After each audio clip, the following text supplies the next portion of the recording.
So in this lesson, we are going to learn the law called Newton's law of universal gravitation. So this law says that every particle in the universe attracts every other particle in the universe by the force that is directly proportional to the mass of those particles divide, or should I say, and that force is inversely proportional to the square of distance between the centers of those particles. So we can explain this with the formula that says F equals to mass 1 multiplied by mass 2 all divided by r square, which is the distance between those objects. And then we're gonna have a constant value, which is J, which is called universal gravitation constant. So this J is equals to 6.67 times 10 to the negative 9 meters cubed per kilograms per second square. Now let's look at the gravitational force that will happen upon you on the surface of the earth.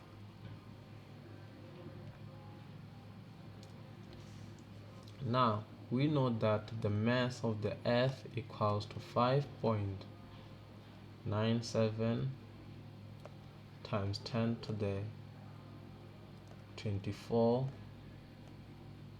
kilograms, and its radius equals to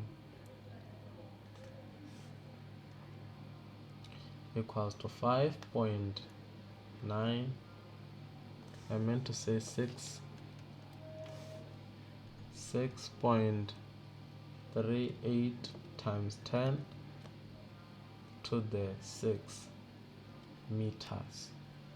So firstly, I want you to recall some of the things.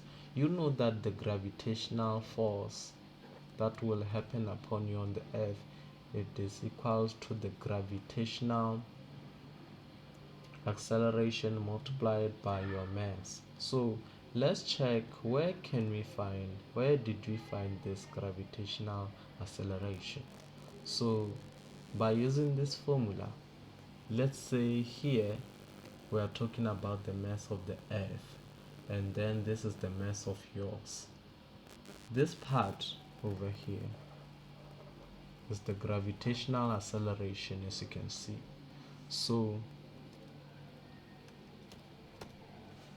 with further explanation, I can say that acceleration, or J, equals to that huge J, which is 6.67 multiplied by 10 to the negative 11 multiplied by, where is the mass of the earth? Here's the mass of the earth, which is 5.97 times 10 to the 24, and this thing is divided by 6.38 times 10 to the 6th power, and then we don't forget to square this. So now it's time to use the calculator. So when you use your calculator, you're going to find out that J equals to 9.78 meters per second square, which is much equivalent to 9.8 meters per second square. So we know where did you find the gravitational acceleration. So let's do some other questions under this topic.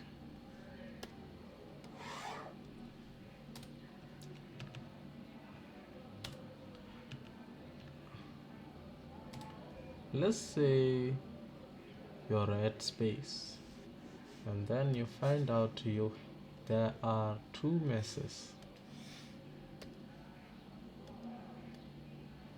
Let me just draw them. Two masses, mass 1 and then could be mass 2, and then they have a distance of maybe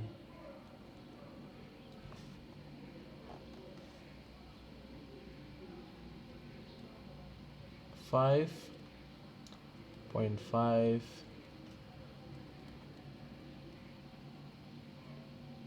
to the second power meters, and then this one and this is 2, and mass 1 has the mass of, maybe I can say, a realistic value of 6 times 10 to the third, and this has 5.3 times 10 to the third kilograms. Now let's calculate the gravitational force that can happen between these two forces. So we can use the same equation over there, just substitute what is given. The constant J equals to 6.67 times 10 to the negative 11. We can say 6 times 10 to the third power multiplied by 5.3 times 10 to the third power. This is divided by the distance between them, or their centers, is 5.5 times 10 to the second power, and then don't forget to square it. Now let's use the calculator. So when you use your calculator, you'll be found an unrealistic value of 7.55 times 10 to the negative 9. Now let's look at one object and then assume that it was a planet. Let's use object 1. So let's say it's a planet, and then it has we are not going to talk about the gravitational acceleration, and there is a person on this planet with a mass of maybe 50 grams, and then we are expected to find the radius of this object over here. What can we do in this case? We know maybe this thing, even this thing, but we don't know the radius of the earth.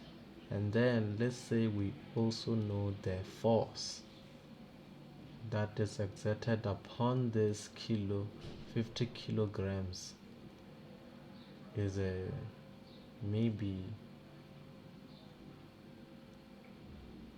6.1 times 10 to the negative 9.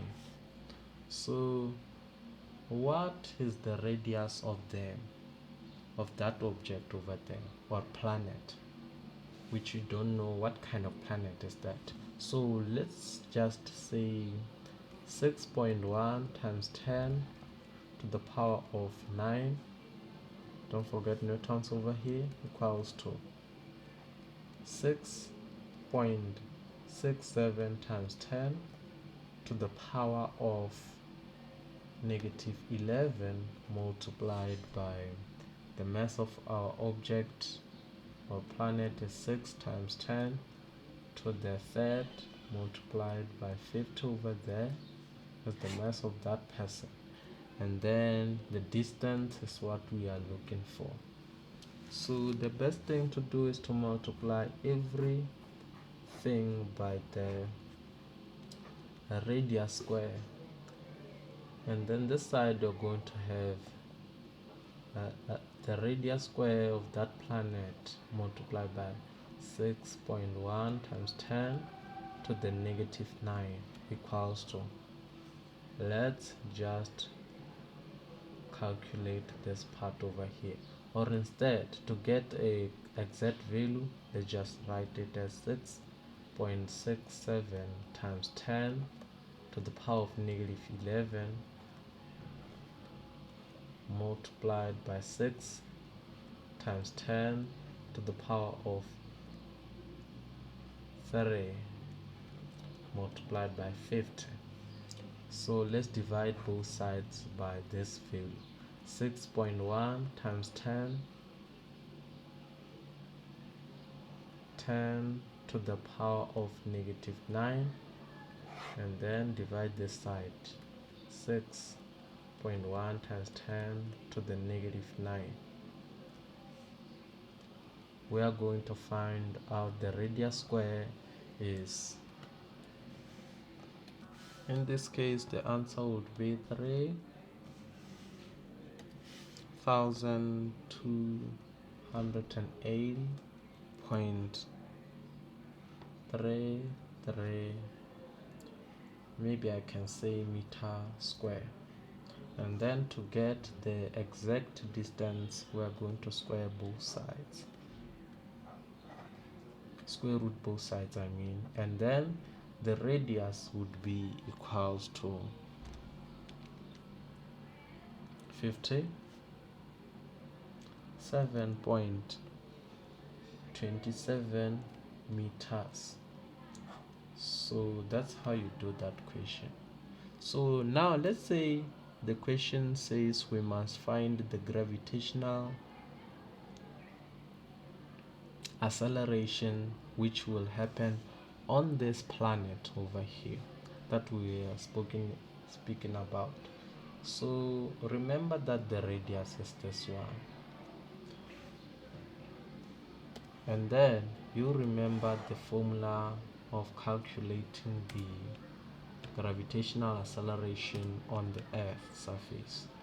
So now we need to calculate the gravitational acceleration that is happening on that planet over there. So let's see what can we do. The gravitational acceleration, you know, it's equal to this part. If this mass represented the mass of the planet, so it's gonna be J multiply the mass of that planet over the radius square of that planet. Let's substitute what we have. So it's gonna be 6.67 times 10 to the negative 11 multiplied by mass of that planet is 6 times 10 to the third power divided by the radius of it, which is 57.27 meters, and then don't forget to square it. Now you find out the gravitational acceleration is very low, more like 1.22 times 10 to the 10 to the negative 10 meters per second square. So I think this was all about everything that you have to know about the Newton's law of universal gravitation. So the other thing is that maybe this is applicable to the Newton's third law.